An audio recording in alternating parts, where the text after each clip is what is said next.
Assalamualaikum warahmatullahi wabarakatuh. Perkenalkan nama saya Dira Aulia dengan NIM 2019-051-0069. Baik, di sini saya akan mempresentasikan mengenai hubungan kerjasama Indonesia dan Uni Emirat Arab dalam sektor perdagangan. Baik, seperti yang kita ketahui, Uni Emirat Arab memiliki ibu kota Abu Dhabi yang juga sebagai negara dan kota laju pertumbuhan ekonomi yang tinggi dan juga merupakan salah satu negara yang pengelola minyak terbesar di dunia. Uni Emirat Arab juga merupakan salah satu kota perdagangan dengan pusat logistik di dunia dan juga merupakan salah satu negara dengan perdagangan dan perluasan pasar produksi baik untuk Indonesia sendiri, Afrika, Eropa, dan lain-lain. Nah, bagaimana sih hubungan antara kedua negara ini, antara Indonesia dan Uni Emirat Arab dalam sektor perdagangan pada tahun 2020? Seperti dapat kita lihat, pada tanggal 15 dan 21 Desember 2020, terlaksananya Indonesia dan Uni Emirat Arab BICS atau Pekan Indonesia dan Uni Emirat Arab. Dalam hal ini, untuk melakukan kerjasama antara kedua negara, agar kedua negara tersebut dapat menciptakan hubungan dan manfaat yang saling menentukan, baik di bidang ekonomi dan investasi.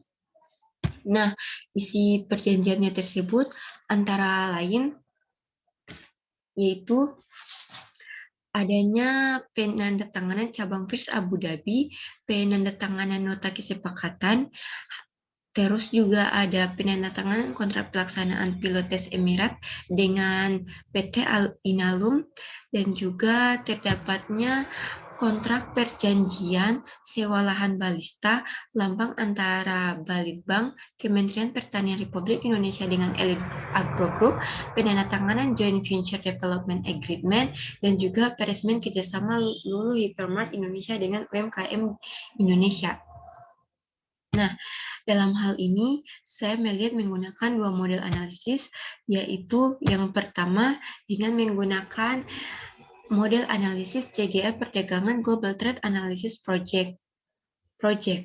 Nah, dalam GTAP ini yaitu adanya aktivitas perdagangan internasional selain dapat memberikan manfaat, tetapi juga dapat memperhambat. Salah satu hambatannya ialah hambatan non-tarif, di mana hambatan perdagangan berupa non-tarif ini terjadi apabila adanya perubahan arah makroekonomi. Hal tersebut dapat memberikan pengaruh positif terhadap makroekonomi yang ada di Indonesia, yang dapat meningkatkan kesejahteraan PDB real, investasi, inflasi, dan konsumsi swasta, serta pemerintahan.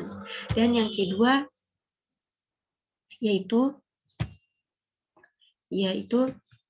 adanya analisis perspektif sektoral, di mana analisis ini memprediksi adanya penurunan tarif terhadap output, di mana penurunan output ini diikuti dengan peningkatan ekspor yang tidak sebesar peningkatan impor, sehingga masih menciptakan defisit perdagangan.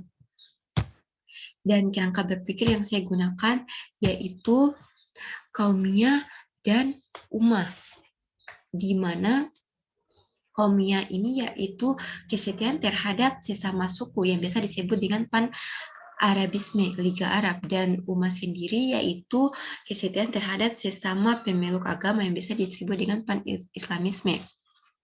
Nah, Kaumiyah sendiri yaitu organisasi internasional yang didirikan oleh negara-negara Arab di kawasan Timur Tengah. Tujuan didirikannya Kaumiyah ini yaitu atau yang bisa atau Pan-Arabisme Liga Arab, tujuannya ialah untuk menyelesaikan konflik yang terjadi di negara-negara anggota, membantu sesama negara anggota jika mendapat serangan dari luar, dan menahan diri jika terdapat konflik atau masalah terhadap sesama anggota, dan tidak menggunakan jalur kekerasan. Dan untuk dan hubungannya antara Indonesia dalam kerjasama dengan negara Liga Arab, yaitu Indonesia sangat memanfaatkan hubungan kerjasama ini sebagai pusat impor dan peningkatan ekspor produk pertanian, buah-buahan, dan ekspor langsung ke Lulu Hypermart Persatuan Emirat Arab. dan juga adanya ekspor komoditi Indonesia ke Persatuan Uni Emirat Arab, antara lain mesin, kendaraan bermotor, peralatan listrik, makanan, dan lain-lain. Sedangkan untuk Uni Emirat Arab sendiri yaitu mengekspor minyak bumi, pelunas, aluminium, bahan kimia, dan biji plastik. Dan juga untuk Uni Emirat Arab sendiri membuat 2 perusahaan yang sedang dibuat, yaitu untuk membangun pabrik pengolahan makanan di Indonesia. Sedangkan pan-Islamisme sendiri yaitu semangat yang mengedepankan kesetiaan terhadap agama tertentu tanpa membedakan asal-muasal, baik itu dari mana negara itu berasal ataupun suku. Sehingga pan-Islamisme ketika masuk ke Indonesia merupakan gagasan baru bagi masyarakat Indonesia, di mana pengenalannya dilakukan oleh Kongres Al-Islami Hindia Timur. Mereka menyeru agar fiksi modern tradisional dalam masyarakat Islam Indonesia bisa bersama-sama bersatu dan memajukan umat Islam dengan landasan pan-Islamisme. Namun, konsep pan-Islamisme ini sulit diterima oleh masyarakat Indonesia karena jika hal itu diterapkan di Indonesia tidak akan sesuai dengan mayoritas agama Islam di Indonesia yang berideologikan Pancasila.